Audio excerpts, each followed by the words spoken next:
For any parent out there, your kid's health is your number one concern. So does it make you a bad parent for asking questions about childhood vaccines? Yeah, let's talk about that. Instead of focusing on winning arguments, we're teaching the basic fundamentals of sales and marketing and how we can use them to win in the world of politics, teaching you how to meet people where they're at on the issues they care about. Welcome to The Brian Nichols Show. Well, hey there, folks. Welcome to today's episode of The Brian Nichols Show. I am, as always, your humble host, joining you from our lovely Cardio Miracle Studios here in sunny Eastern Indiana.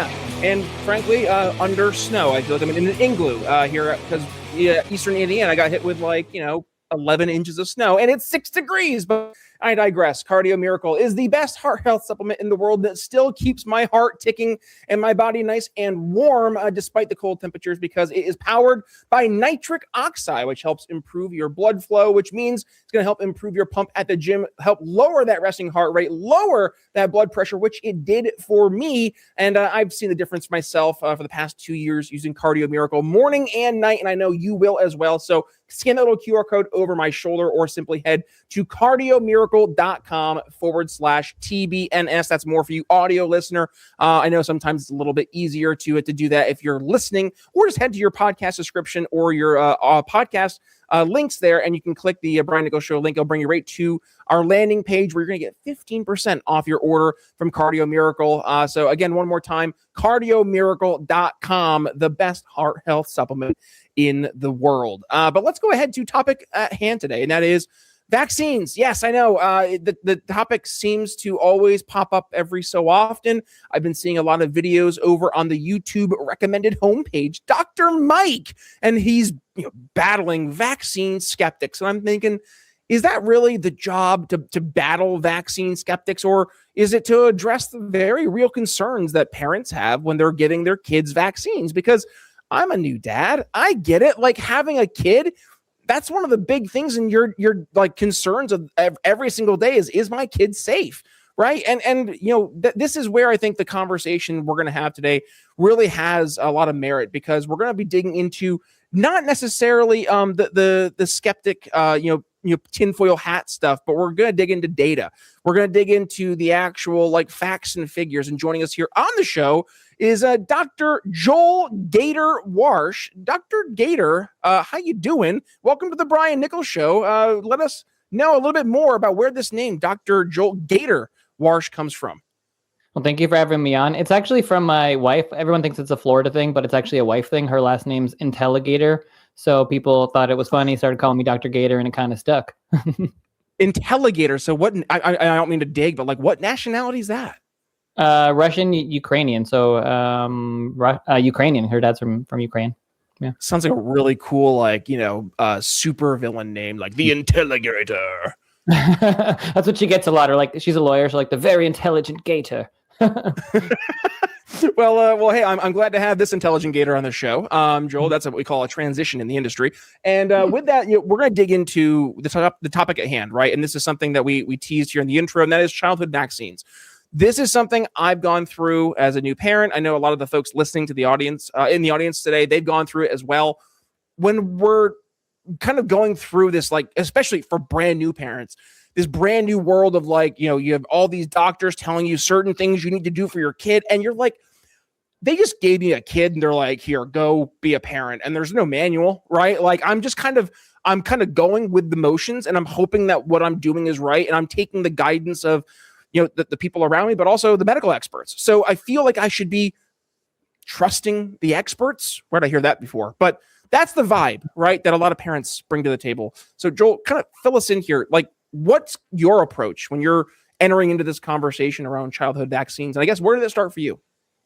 Yeah, well, I mean, it's not just parents. I think it's almost everybody now. I mean, certainly if you're pregnant, there's a lot of discussion around vaccines. There has been a ton of discussion around vaccines over the last few years with COVID and the coronavirus shots, and really just in the news in general, every single day, it seems like there's something going on with vaccines. So we're kind of slapped in the face with it, and you really have to address it and really think about what makes sense for you with what's going on. So I think it's just a big topic right now. And for me, going back just a little bit. So I did all the regular pediatric training, did a great residency at Children's Hospital Los Angeles, one of the top programs. Never really thought too much about vaccines other than, here are your vaccines. Here are the horrible diseases we used to have. We don't really see them anymore. Vaccines are great. Here's a schedule. Go do it.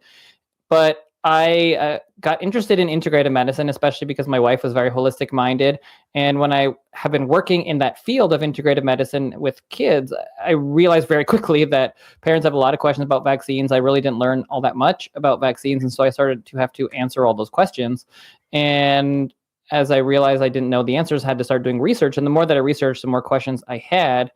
And unfortunately, over the last few years, it seems like it's a topic that's so censored and you can't talk about it, even though people have more and more questions. And that's what led me to write the book, because I really felt like we need to have a balanced conversation. I'm not against vaccines.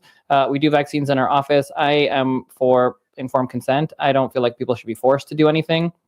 I don't force anybody to do anything in my office. We have patients that do the regular CDC schedule, some that do a slower schedule, some that don't do it. And we just talk about the pros and the cons. And that's what I think we should be able to do. You should be able to go on a show like this and talk about vaccines. And you could not do that. Nobody wanted to do it. I couldn't do it. I had to stay away from that topic. You say the word, your social media gets shut down. And that is not right. Like, people have real questions and they're afraid and they don't know who to listen to. And everybody has a different opinion on this, it seems like, these days. So we should be able to discuss it. Yeah, well, and this is the thing. Like, by the way, the book is Between a Shot and a Hard Place, which great name. But like this is where parents are getting so frustrated, and understandably so. Like, if I have a concern about my child's health, I should be allowed to ask the question. And what I see from folks, and I'm going to pick on Dr. Mike here for a second, because I think Dr. Mike has a really big platform to speak, not just as an authoritative voice, but as someone who a lot of folks look to and trust. He approaches the vaccine conversation very much of like, you have to trust what we're saying, right? Like, vaccines are an inherent good.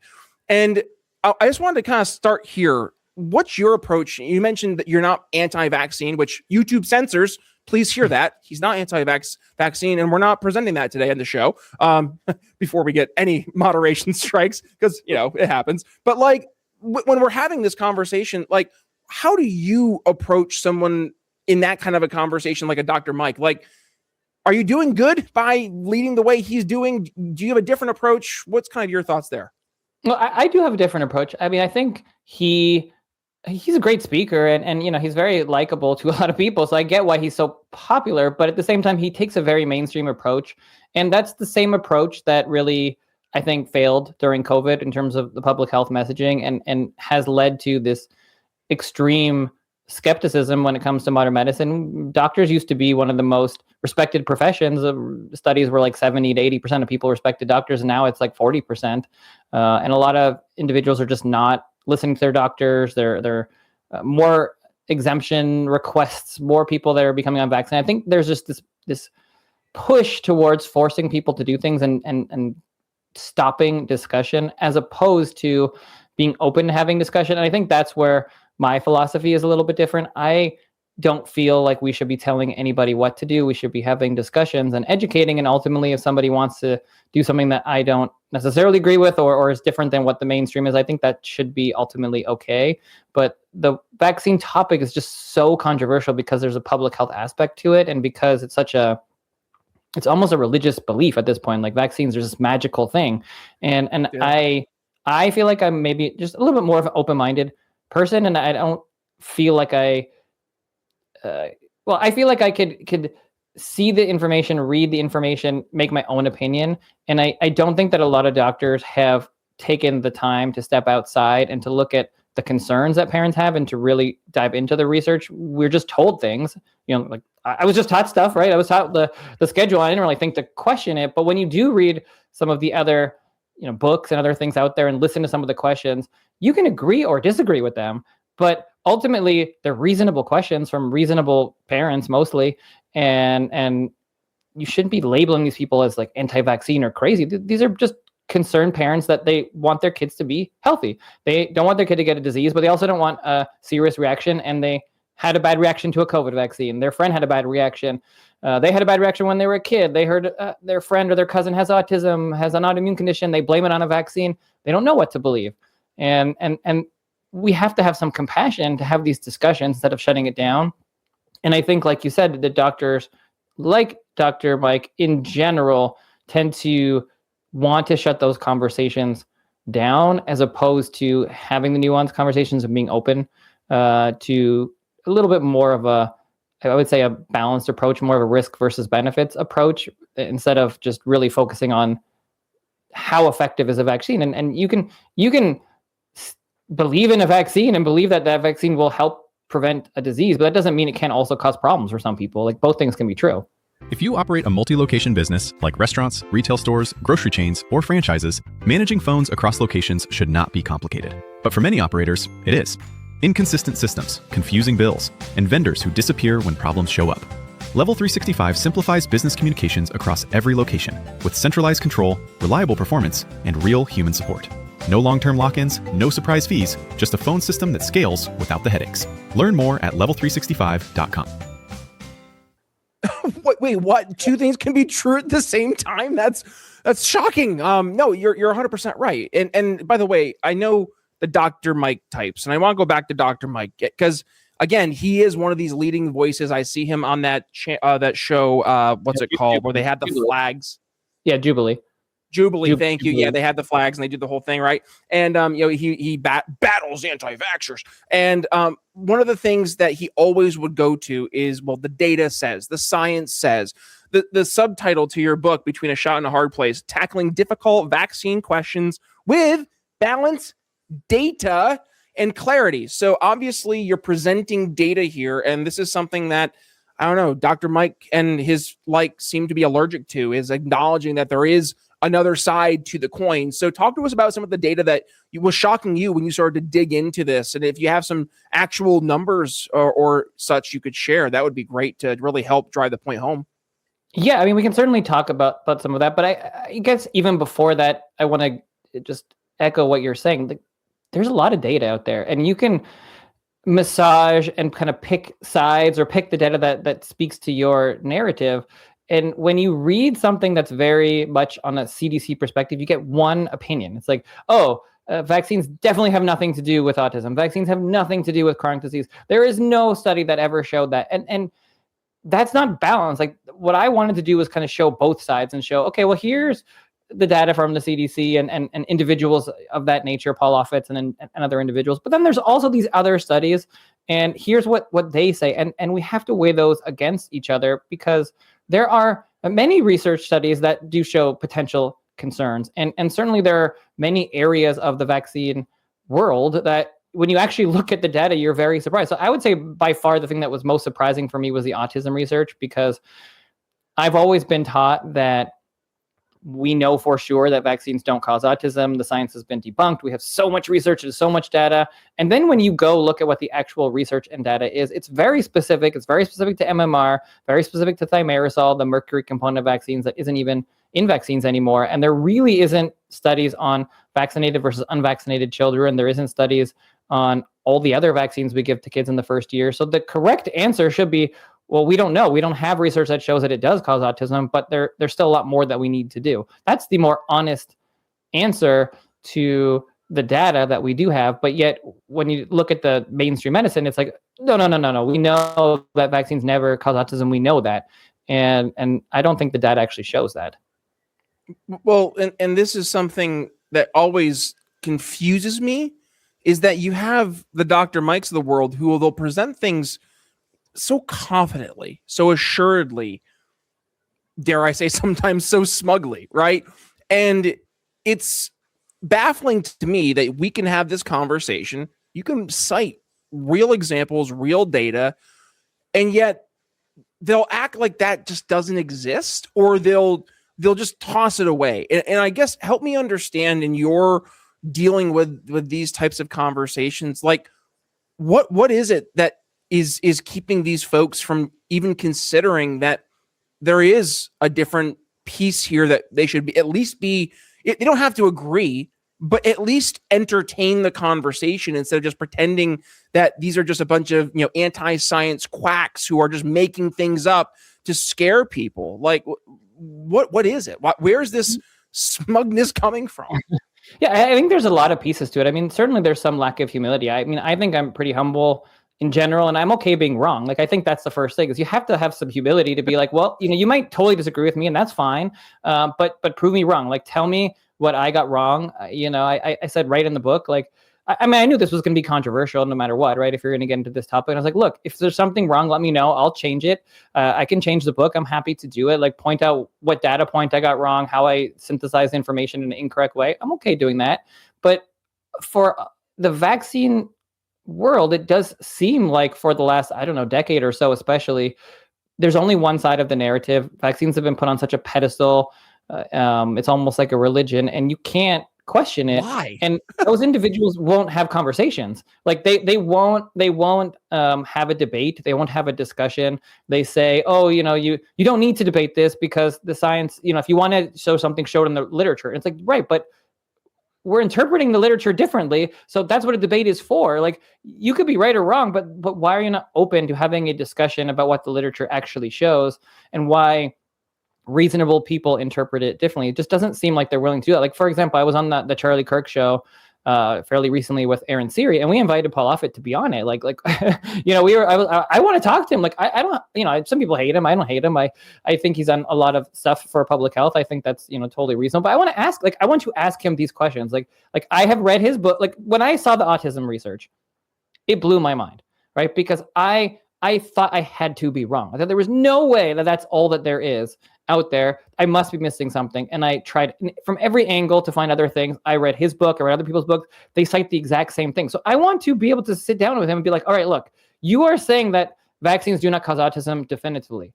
What are you basing that on? How do you base that sentence when you haven't studied hepatitis B or pneumococcus or all these other vaccines when only MMR is studied? Like, why aren't you willing to entertain this? Why would you say that? It's totally fine to say we don't know. What we do know is we haven't seen it yet, but that doesn't mean it couldn't be true. But yeah, I don't know. They just don't seem to be willing to have discussions. And I think we need that. We need debate and discussion and nuance, and not in a mean way, just talking about it so that people can look into it. And I think especially with vaccines, there's this financial underpinning to this whole world where you have these companies that have no liability. So they don't really have any reason to ever find a problem. And so all they want to do is make sure they get their products on the market. And if they can do that without worry about being sued, then they just have to keep all the other people sounding crazy if they're raising any sort of issue around vaccines. And it's really hard to prove anything, because anytime anybody says any problem about vaccines, the study gets retracted, the person loses their job, they'd be called a quack. And so you have probably a decade, maybe 20 years of only one side of research, and then everything else from the other side gets pulled. And so there's no incentive for people to do that other side of research. So then you say, oh, there's no research showing that there's a problem. Well, maybe if we did the research, we'd find. Maybe we wouldn't. I don't know. But I just don't think we have that other side of the data to be able to really definitively understand the risks from vaccines. And I think that's what's really important to the conversation. You brought up the financial piece. I'll just outright ask it. And you don't have to necessarily, make this claim assuredly. You can say allegedly if you want in your answer. But I mean, is it fair to assert that some of these loud voices in the pro-vaccine camp, and I'm again looking at folks like Dr. Mike, for example, I mean, is it fair to maybe allege that there is at least a belief that maybe there are some financial pieces behind the scenes that would promote them to not even entertain the conversations? I mean, I think you can't deny that there is financials involved in all of this, but I think it's so much bigger than that. I mean, first of all, I think most doctors just believe in vaccines, so that's the reason why they promote them. But it's impossible to take that part out because we're trained in a system that's pharmaceutically based. The pharmaceutical companies know that. They fund the journals, they fund the news, they fund the media, they fund the medical schools. So we're just trained in a pharmaceutical model. I don't even think we realize that we're biased, but we're obviously biased to a pharmaceutical model.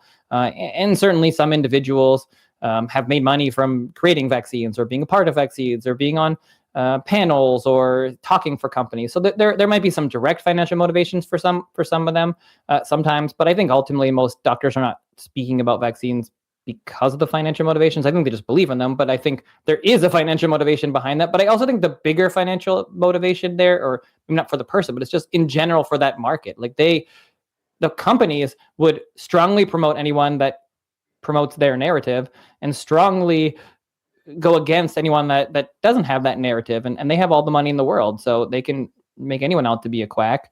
There's a strong push to keep that narrative. So I think that's just what we've seen over the last 20 years is not like a specific, maybe nefarious individuals, but I just think there's a momentum. And if you're a company, if you're, whatever company, a big pharmaceutical company, Pfizer, whatever, like it's not evil to want your products to make a lot of money. Like that's their job. Their job is to make a lot of money. Right. So if you see something that comes out that says, oh, our product is a problem, I mean, you're going to do everything you possibly can to try to figure out what could be wrong with that research, what could be wrong with that article, and you want to try to disprove that as best you can. I mean, that's what you would think any company would do. So I think we're just seeing that, but we also have this really weird situation that doesn't exist anywhere else in America, where you have a capitalist society and with checks and balances, and the main check is you can sue them, and you create a faulty product, you sue them off the market. You create a faulty medicine, you get a lot of lawsuits. But with vaccines, you can't do that. So there is no check and balance against vaccines like you have with every other product. So you don't necessarily have problematic products taken off the market like they would be in other scenarios, because there aren't all sorts of lawsuits happening because you can't sue them. Yeah, that seems like it'd be an issue. And this is something like I go back to COVID, and this is where the show originally had got into trouble with YouTube, was because we were one of the shows asking questions during the pandemic. And it wasn't so much around the vaccine efficacy, though we did have guests in the show who, like you, they had their credentials and they were more just asking very intelligent database questions, right? Like, hey, I'm seeing these numbers, let's talk about it. And then the show getting hit with strikes, right? And that is something where we're looking at public health. The trust in public health has taken just such an immense hit. And Joel, I don't know how public health earns it back. I know a lot of folks, especially on more of the political left, have looked at someone like an RFK in HHS with mockery, but I'm looking at what he's bringing to the table, and I'm saying, hey, at least we're talking about putting real food in our bodies versus the synthetic garbage, and actually using SNAP foods towards real foods versus junk foods. Like, I'm sorry, if you're going to use government taxpayer funded monies towards foods, I guess there should be stipulations. I don't think you should get soda. Like, soda's objectively bad for you. I say that as a former 385-pound fat guy, right? Like, I know it's bad for me. I know it's bad for other folks. Like, that's okay to say. And it's okay to say that I don't want you taking my taxpayer money and using it to buy that stuff, especially if you're someone who's already in a lower poverty type of situation, because there's going to inevitably come negative health consequences, right? And that's going to lead to more healthcare costs. So it's like, what are we doing here? Why are we funding our own demise?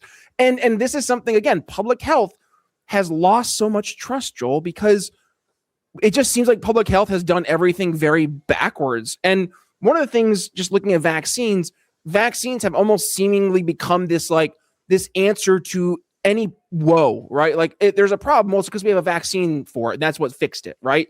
Versus, hey, we can eat differently, or we can just by the nature of how we approach life and what we put into our bodies, and all these other things that we could pull as factors, we're just not paying attention to those. And I don't understand that. Like, why? And I guess, why do we think public health isn't getting trust? Because they're not asking these questions to people, or at least not asking them in good faith. They almost ask them in a dismissive way. So what do you think is a good way to get public health to get some trust back in the public, just across the by and large? Because I don't really see it in an avenue. What are your thoughts?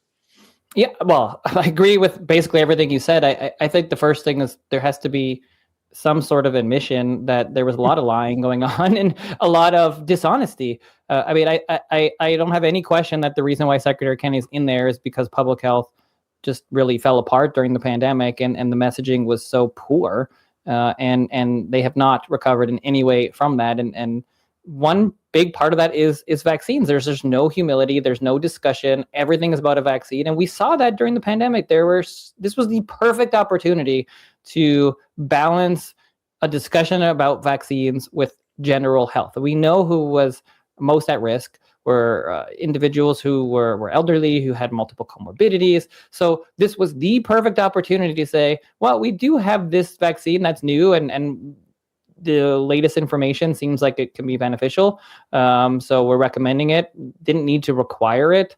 Didn't need to force anybody to do anything. And certainly could have spent a lot of that time and money focusing on health. And we literally did all the opposite things we should have been doing. We're forcing people to stay home, no sunlight, not getting outside, no exercising. We weren't talking about healthy eating. We could have taken that as an opportunity to turn our health around. And instead it was all about vaccines. And that continues to today. There's just a lack of nuanced discussion around vaccines, and it's more and more forcing instead of opening up discussion to the nuances around this topic. And again, we got RFK as the antithesis of what we saw there. And not everything that he does is always perfect either. But I mean, I think you have this movement towards change, and I think we need a lot of change. And so that's why, by and large, I support almost everything that he does, because a lot of it is shaking things up, and we need a shake up. Not always should he be doing it by himself or not including everybody, but those discussions for other days. But we need a change of our food. We need a change of the way that we're working with vaccines. Like we absolutely need it, and whether doctors want to face that reality or not, parents are concerned and opting out of the system and not listening to doctors anymore. And that's a big problem. Like we're all supposed to be on the same team, and not all of vaccines are bad. Like if there was a magical pill you could give my kids and say, like, here's the pill, they're never going to get sick, they're never going to get a disease, there's never going to be a reaction, no problem from this. Everyone would line up and take it. But that's not the way that vaccines work. They have reactions, and if you pretend like they don't occur, and you pretend like, oh, it's just 1 in a million, it never happens, it's no problem, even though you have hundreds of thousands of parents, probably maybe millions, I don't know, around the world saying, my kid got this vaccine and had this horrible reaction the next day, I blame it on vaccines. It could be right, it could be wrong, but you shouldn't be dismissing these families. Like, we have to look into that. You can't just keep saying more is better. We want protection from vaccines, but how many vaccines are we going to give a newborn baby in the first day? How many vaccines are we going to give kids in the first year of life? Like, you have to start to weigh things out and say, okay, well, we believe that the measles vaccine is the most important one. That's the one we want to make sure kids get. So we're going to prioritize that. And we don't feel like diphtheria is so important anymore. Polio, we had one to have polio, but no one's had it in 40 years. So maybe not every kid needs to get that at 2 months old. Like, maybe they could just do it late. Like, we could have these discussions and people will be like, okay, well, they're thinking about this. We're thinking about might have more reactions, and maybe we want to prioritize the things that our kids could get the most and are the most serious. That's what I think parents want to hear. And I believe if we went in that direction, we could start to build back trust. And circling back to what we were talking before, like, I think having discussions would help that. If people were willing to have a little humility and actually have some discussions openly and publicly that are in charge, if the American Academy of Pediatrics would sit down with Secretary Kennedy and have a discussion, or even the head of it, on Joe Rogan or whatever, like places, or just in general in HHS, and just be like, all right, let's have a discussion. Like, we don't like what you're doing, but instead it's just lawsuit left, lawsuit right. We're going to sue you. We're going to sue you. It's like that. There's no discussion. It's not helping anything. And if you're focused on long-term health, but tired of overcomplicated wellness trends, you already know the frustration. Too many products promise miracles and deliver chaos. Cardio Miracle keeps it simple. It supports nitric oxide and blood flow, foundational elements of heart health, stamina, and overall performance. That means better energy, better workouts, and better recovery, without forcing your body into extremes. If you want health support that actually makes sense, and to get 15% off your order, visit cardiomiracle.com/TBNS to learn more. You have two worlds that just never talk to, like, we still have COVID vaccines on the market. And you have a group of people that are like, oh, they were the best thing ever. They saved billions of lives and trillions of dollars. And then you have another group of people that are like, these are the worst things ever, and they're killing more people and they should be pulled. And you never see those two groups have a discussion. It's like, well, okay, obviously you're not both right. So how about you sit down in a room, you talk about your data, we talk about this data, and let's see where we are. But you never, ever see that. And so we just live in two worlds right now. And most parents are not in either one of those worlds. They're in the middle, and they're like, I don't know what to believe. Like, my doctor says this thing, and Kennedy says this other thing, and this influencer that I listen to says this other thing, and they're just like, I just want my kid to be healthy. I don't know what to do. But 30 vaccines does seem like a lot, and I had a bad reaction to COVID vaccine, so maybe I won't do this. And maybe some of them you do need. So like, that's not a good place either. Maybe some disease is going to pop up where we do want a vaccine, and no one's going to do it. So I think we're in a very bad place right now where we don't trust public health. And I mean, it's real simple. Just look at the COVID vaccine rates, which, last year we're like maybe 10 to 20% were doing it, which was a recommendation. So if only 10 to 20% of people are doing a recommendation that the CDC says, we have a big problem, because that means people are just not listening anymore. And that either means the CDC is not listening to people, or people aren't listening to the CDC. Mostly it's both. And that's not a good place to be. Like, we need to be able to have our public health institutions. We need to be able to trust them, and we need to be able to listen and hear when there's a real big problem, because they can help us to move in a better direction or to stay safe. But if you're just like, whatever, that just a bunch of people, they don't care about me. They just want to make money. Like, that's what I think people think right now. And they're just kind of tuning it all out.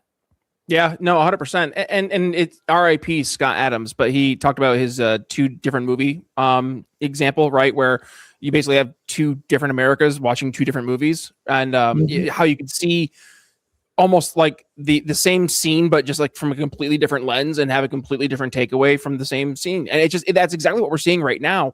And it goes to, I mean, yeah, I didn't get the COVID jab because I had questions, right? And I was told I was bad for asking questions, and I'm like, that's not a sales pitch. I'm a sales exec by trade. When you start to threaten people, like to take a product and like tell them they're going to kill grandma if they don't, I'm sorry, like that's not a compelling sales message. And I rejected that soundly, and I had my spidey senses tingling all over the place. Like, I'm like, this doesn't feel right.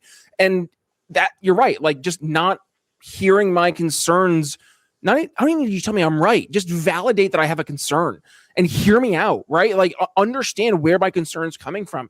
And by the way, maybe there is a real concern, and there is a reason I'm having it. And maybe doctors should look into this. So, I know we're getting hard pressed for time here. So what I want to do, Joel, is give you the platform here. First, really two things, right? And here's my ask for you before we go to our final thoughts. I want you to give a message to doctors out there.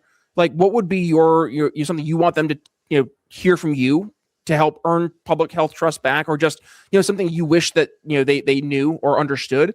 And then to the influencers, because the influencer world out there, like the Dr. Mikes of the world, they are big voices, both in the medical space, but also in just kind of your normie medical perspectives. Like, my wife and I, we watch Dr. Mike, and I'll see him go after RFK, and I'm like, where's RFK Jr. catching strays out of this video for no reason, right? Like, and you could see like there's a very real dislike he has, but there are people who, they don't pay attention to politics, and they don't really dig deep beyond surface level stuff, and they see that and they're like, okay, this guy's a doctor, he must know something, right?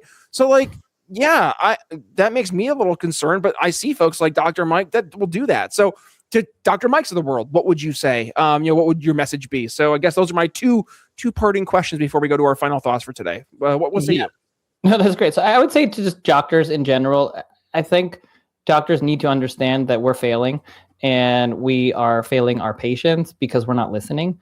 And I think that there's a real lack of acknowledgement and an understanding of what's going on right now, because I just don't think that most doctors are really social media savvy, or really have an understanding of what's going on and how much distrust people have for the medical establishment, and especially when it comes to vaccines. And that never used to be that way. So I think we can build that back. I would say the first step is maybe have a little bit of humility, take a step back, read something outside of mainstream, just so you at least have some understanding of where some of these patients are coming from. So that way you don't think all their questions are crazy and woo-woo and out there, and just don't necessarily, just because RFK says something, just assume that you need to do the opposite.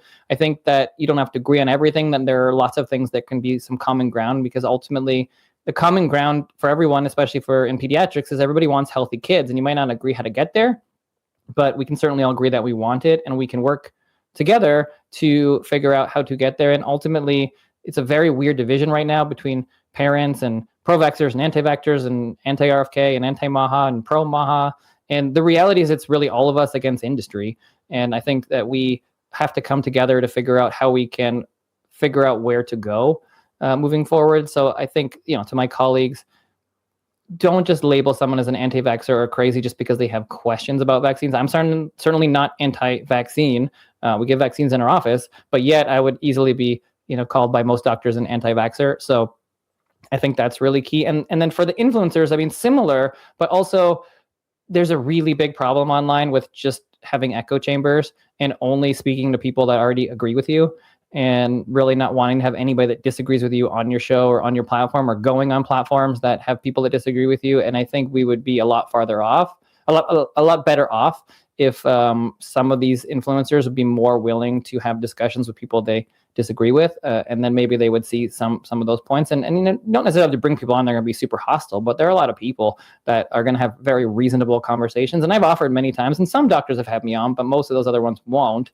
And I said it many times, like, there's no logical reason why I've been able to go on such big things on the right and on the left. It doesn't make any sense. Like, I'm not like some right-wing, crazy Republican. I mean, I'm Canadian originally, so if anything, it's super left. I live in California, but the left just decided in the last election not to really care about health for whatever reason, and then most people just kind of went along with Kennedy to the other side. But I think most people are really in the middle, and not very political. I'm certainly not very political.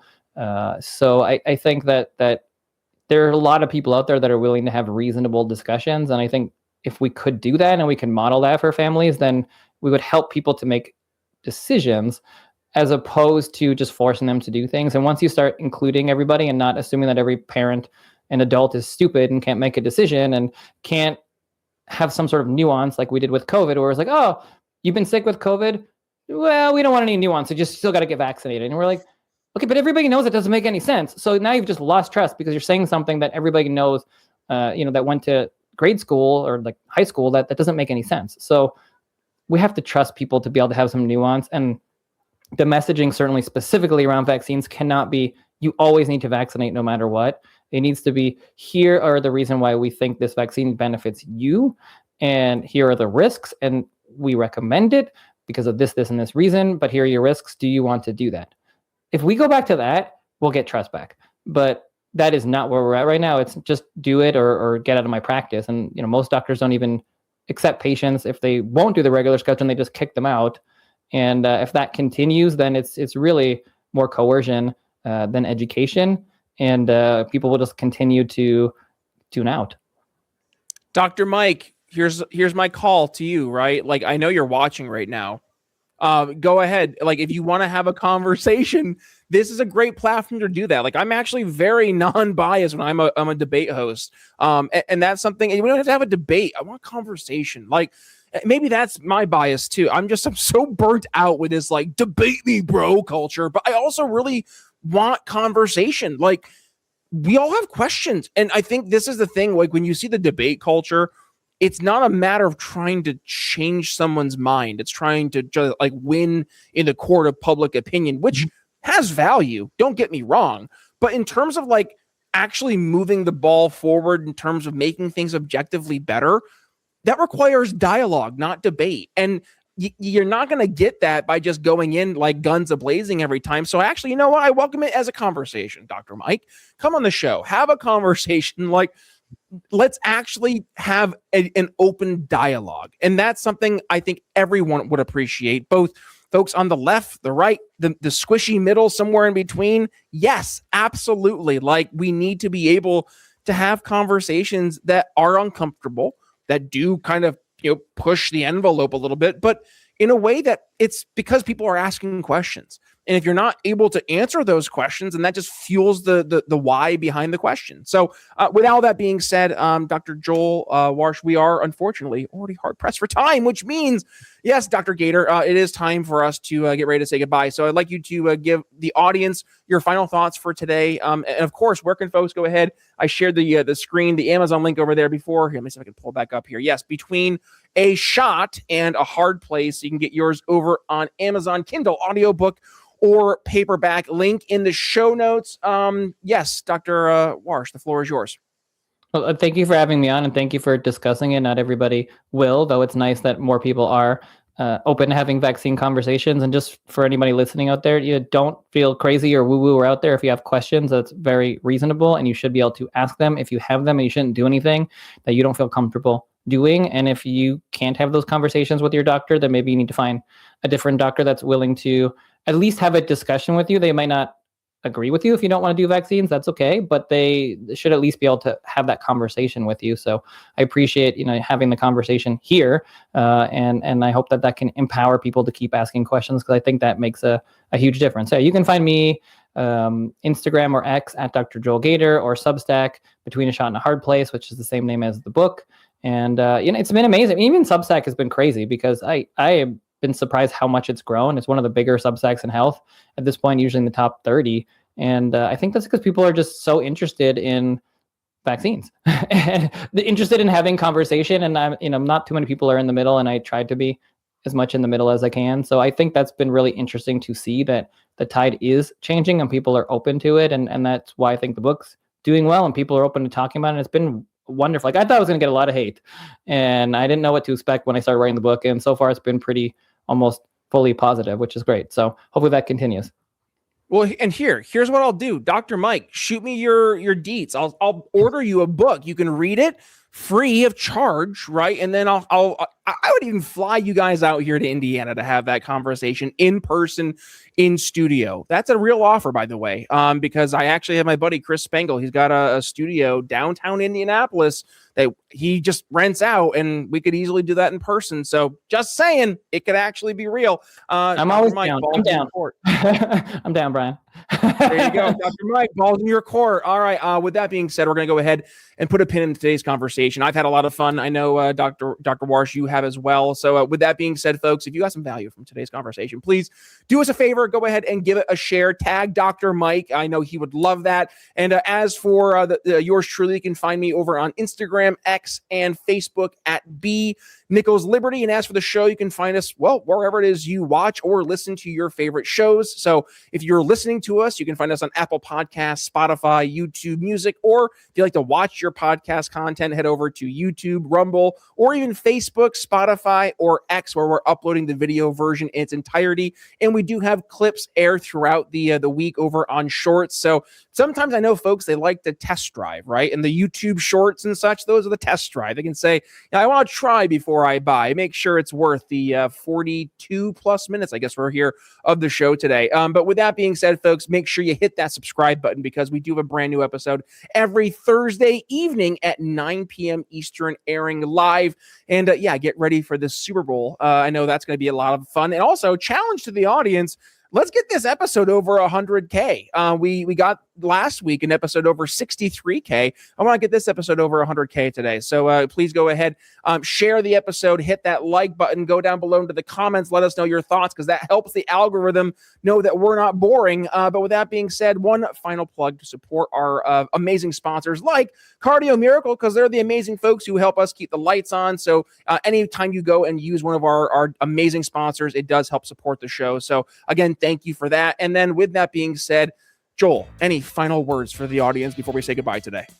Well, thank you. And, hopefully Dr. Mike will hear this. We talked about Dr. Mike a lot, and, I don't have anything against him. I think a lot of people are like, Dr. Mike. And I'm like, yeah. I listened to him on those Jubilee. First of all, I think it's noble that he did that.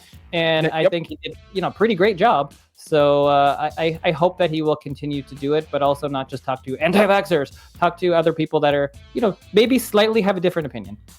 Yes. Yeah. How about that? And you know what? We can model what good behavior looks like, because, I think we really need that in today's day and age. But with that being said, I think we're going to go ahead and put a pin until the conversation with Dr. Mike. I'm going to will it into existence. But with that being said, Brian Nichols signing off here on the Brian Nichols Show for Dr. Joel Gator Warsh. And we'll see you next time. Thanks for listening to the Brian Nichols Show. Find more episodes at briannicholsshow.com.